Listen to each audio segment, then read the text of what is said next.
আমরা ইনকিলাব মঞ্চের পক্ষ থেকে আপনাদেরকে জানাতে চাই, আগামীকাল পুরো বাংলাদেশে শহীদ ওসমান হাদির হত্যাকাণ্ডের বিচারে বাদ জুমা, বিক্ষোভ মিছিল এবং সংক্ষিপ্ত সমাবেশের আয়োজন করবার জন্য বাংলাদেশের স্বাধীনতাকামী ইনসাফের লড়াইয়ের সৈনিকদেরকে আহ্বান জানাচ্ছি। বাংলাদেশের প্রতিটি জেলা, উপজেলা এবং বিভাগীয় শহর, ইউনিয়ন, গ্রামে শহীদ ওসমান হাদির হত্যার ব্যাপারে আপনারা আগামীকাল বিক্ষোভ মিছিল এবং সংক্ষিপ্ত সমাবেশ কর্মসূচি পালন করুন। আদালতে আমরা যেই নারাজিটা দিয়েছিলাম, আদালত সেটাকে মঞ্জুর করেছেন এবং পুনঃ তদন্তের জন্য আদেশ দিয়েছেন। আমাদেরকে জিজ্ঞেস করা হয়েছিল যে আপনারা এই তদন্তের ভার আপনাদের কোনো পছন্দের এজেন্সি আছে কিনা।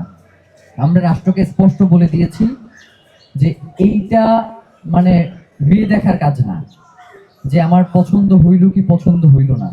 শহীদ ওসমান হাদির হত্যাকারীদের বিচার নিশ্চিত করা রাষ্ট্রের দায়িত্ব। এই রাষ্ট্রের দায়িত্ব পালন করতে তার সিআইডি রে লাগবে না, ডিবি রে লাগবে না, এনএসআই রে লাগবে, কার লাগবে এটা রাষ্ট্র নির্ধারণ করবে, এটা আমরা নির্ধারণ করব না। কোনো ধরনের সুশীলতা, কোনো ধরনের হাঙ্কি পাঙ্কি এইগুলা দিয়ে শহীদ ওসমান হাদির হত্যাকাণ্ডকে নাই করে দেওয়া যাবে।